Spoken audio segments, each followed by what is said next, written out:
నువ్వెన్ని చెప్పినా సరే కృష్ణ దొంగతనం చేశాడంటే నేను నమ్మలేనా? నువ్వు నమ్మవు. నువ్వెందుకు నమ్ముతావు?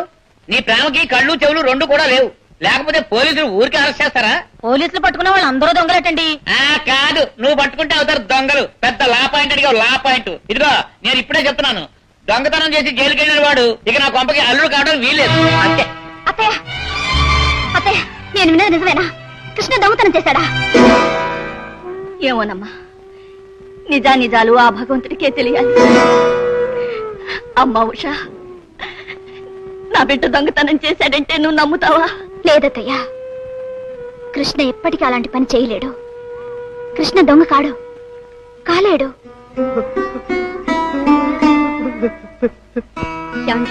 డిపాజిట్ కట్టడానికి ఈవేళ ఆఖరు రోజు అనుకుంటా. ఈ డబ్బు తీసుకెళ్లి కట్టి ఉద్యోగంలో జాయిన్ అవ్వండి. అదే మీ నాన్నగారు వాళ్ళు ఎలాగో కాలేదు కదా, అందుకని మా బాబాయ్ దగ్గర తెప్పించాను. తీసుకోండి. ఏమండి, మావయ్య గారితో కూడా చెప్పి వెళ్తే ఆయన కూడా చాలా సంతోషిస్తారు. పదండి. నాన్న, ఉద్యోగానికి డిపాజిట్ కట్టడానికి వెళ్తున్నాను. డిపాజిట్ కట్టడానికి ఆఖరి రోజు కదా అని నేనే ఏర్పాటు చేశాను మావయ్య గారు.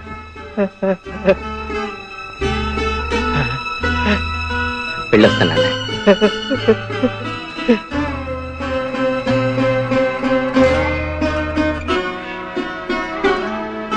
ఈ డబ్బే గనక నిన్న ఇచ్చుంటే ఇంత ఘోరం జరిగి ఉండేది కాదు కదమ్మా.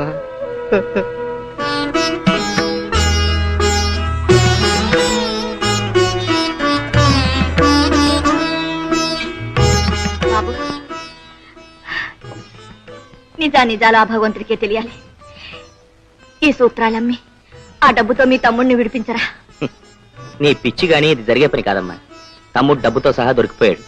పోలీసులు అంత సులభంగా విడిచిపెట్టరు.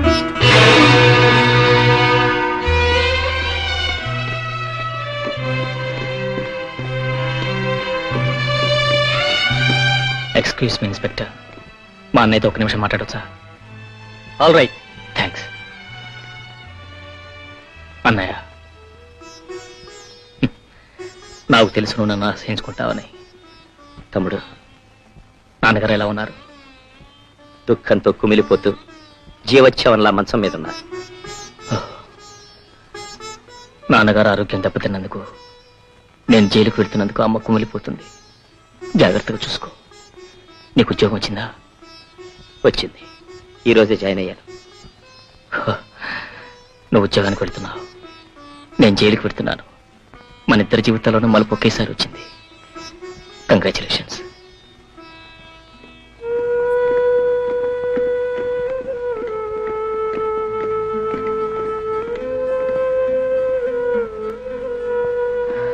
వస్తా.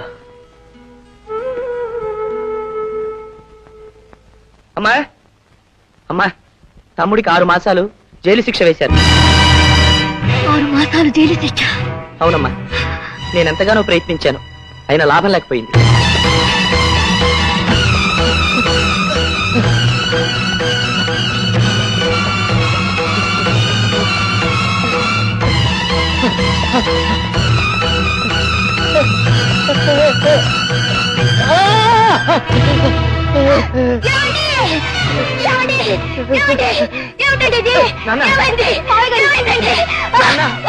నువ్వు వెళ్ళి డాక్టర్ తీసుకురా బాబు.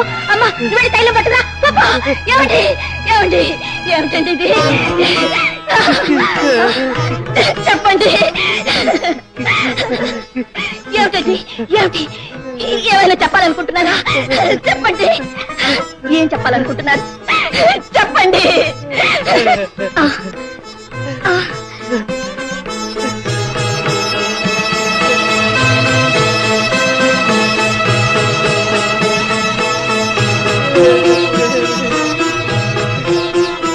చెప్పండి చెప్పండి, ఏమండి? ఏం చెప్పాలనుకుంటున్నారు? చెప్పండి.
కృష్ణ, నేను చూడటానికి ఎవరో వచ్చారు. ఆఫీసులో రమ్మంటున్నారు.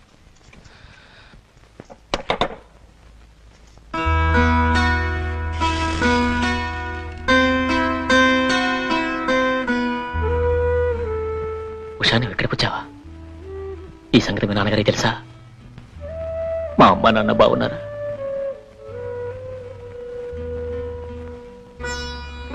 ఏమిటి ఉషా, మాట్లాడవే. మీ నాన్నగారు మా నాన్నగారు చనిపోయారు. ఉషా, ఆగు. ఈ చావుకూరు చెప్పడానికి జైలు దాకా వెళ్ళొస్తున్నావు అన్నమాట. అవును. ఈ పని చేయడానికి ఆ ఇంట్లో ఎవరు దిక్కులేరా? పెళ్లి కాని పిల్లని ఇలా రోడ్ల పడి తిరుగుతూ ఉంటే కోరికలు చూసినట్టు నా బరువు ఊళ్ళో వాళ్ళంతా దూసి పారేస్తారే. ఎవరండి దూసేది? కాబోయే భర్త దగ్గరికి వెళ్ళొస్తే తప్ప? నర్మి, కోరుగుడు బాహం నువ్వు కోటేనండి. ఆమ్లెట్ అని మాత్రం అనకండి. ఏమిటే ఇన్నేళ్ల తర్వాత ఎదురు తిరుగుతున్నావు? భర్తగా భర్త ఎవడే కాబోయే భర్త? వారి ఇంటర్వ్యూ కావడానికి వీల్లేదని నేను లోగనే చెప్పానుగా. ఈవేళేమో చూసి రమ్మంటావు, రేపేమో రమ్మంటావు. నేను ఒక బంగారు గుడ్డు లాంటి కుర్రాడు చూశాను. ఆ సంబంధం మీరు కాదన్నారా? మీకు నాకు గొడవే కాదు, గొడవ మీద గొడవ అవుద్ది. నాకు ఇష్టం లేని పెళ్లి చేయడానికి మీకే హక్కుంది. కదా ఏమిటి హక్కుల గురించి మాట్లాడుతున్నావు? కోడిని అడిగి బుట్ట మొయ్యం, పిల్లని అడిగి పెళ్లి చెయ్యం. ఈ సంబంధం నాకు నచ్చింది, నువ్వు చేసుకు చేరవలసిందే. నాన్న, కట్టుకుని విప్పేసి చిరిగిపోతే పారేసే చీరల్ని బజార్లో ఎంచి మంచివి తీసుకుంటాం. అలాంటిది జీవితాన్ని పంచుకోవాల్సిన భర్తను ఎంచుకోవడంలో నాకు ఈ మాత్రం స్వతంత్రం లేదా? లేదు. ఆడపిల్లకుండే స్వతంత్రం వల్ల పెళ్లి కావాల్సిన బట్టలు బంగారం ఎన్నుకోవడం వరకే. బట్టలు ఎన్నుకునే హక్కు బాధ్యత మాది. ఇంకేం గొడవ పెట్టకు. ఈ సంబంధానికి ఒప్పుకుని నోరు ముసుకు పనుండు.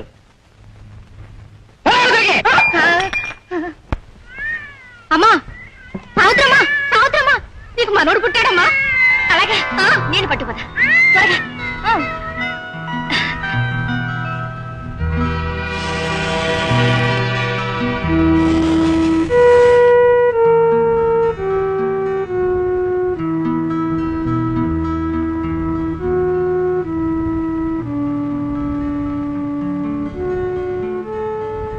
బాబాయ్, బాగున్నావా? ఎవడ్రా నీకు బాబాయ్?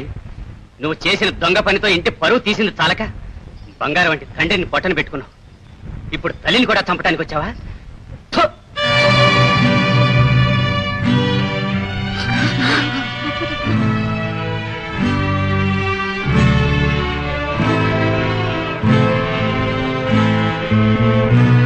జైలు నుంచి వచ్చేసాడు. మనందరం తలుపు జాగ్రత్తగా వేసుకోవాలత్తా.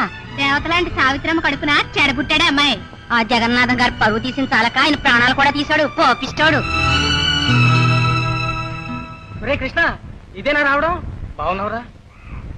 నేను జైలు నుంచి వచ్చిన దొంగని. నువ్వు నాతో మాట్లాడితే నేను నీ ఊరి వాళ్ళు వెలేయచ్చు. వెలేగిలా మహామహా నాయకులే జైలుకి వెళ్ళి వచ్చారు. వాళ్ళని ఎవరు వెలేశారు? ఒకసారి గ్రహణం పట్టిందని ఆ తర్వాత సూర్యుని చూడడమే మానేస్తామా? నీ కేసు అంతేరా బ్రదర్. నీకు తెలుసో లేదో ఈ విషయం చెప్పాలంటే చాలా బాధ అనిపిస్తోందిరా. ఏమిట్రా అది? ఈ రోజు వర్ష పెళ్లి జరగబోతోంది.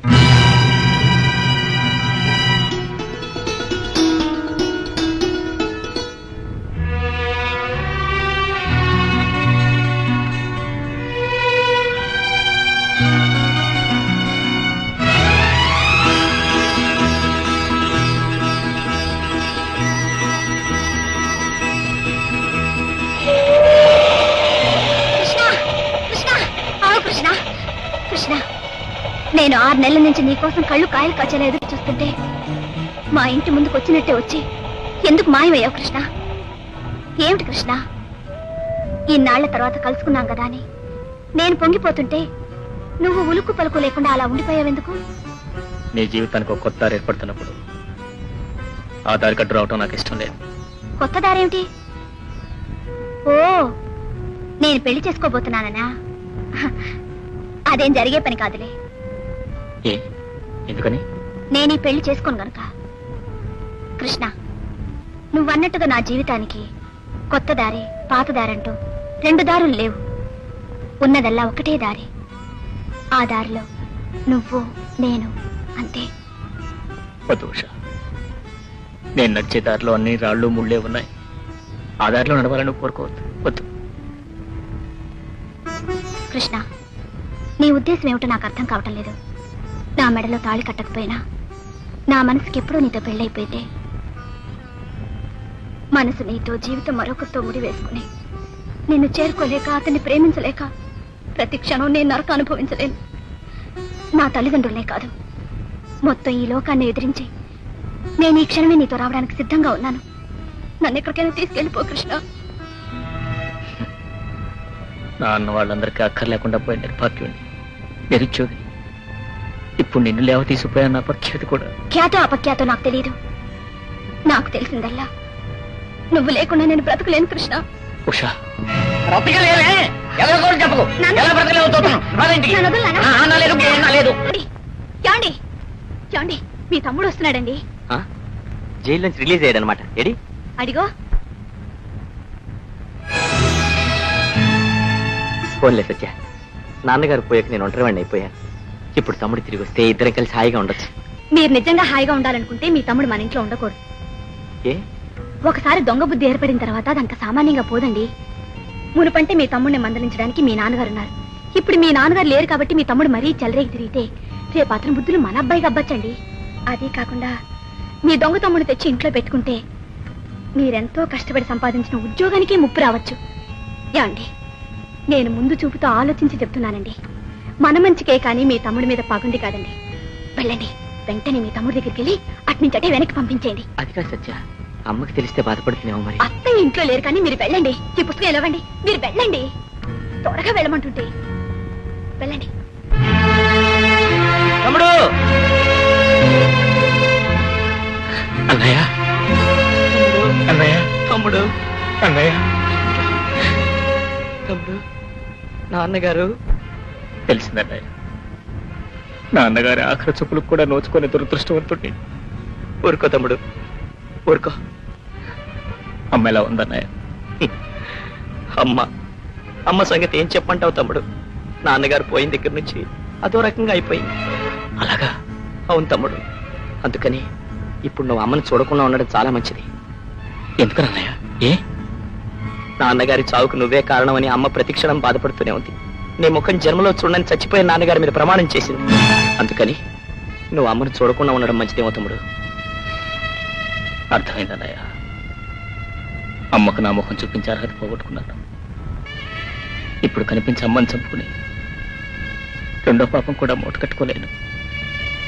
మన ఇంటికి ఈ ఊరికి సంబంధించినంత వరకు నేను చచ్చిపోయినట్టే.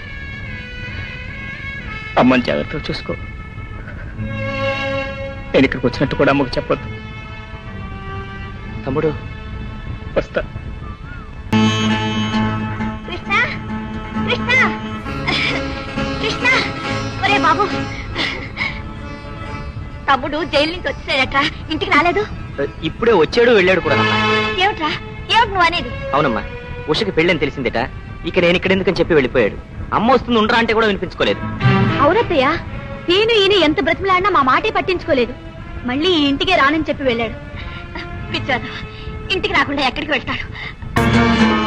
కృష్ణ, బాబు, కృష్ణ, మా కృష్ణ ఎక్కడైనా కనిపించారా? లేదమ్మా. ఆ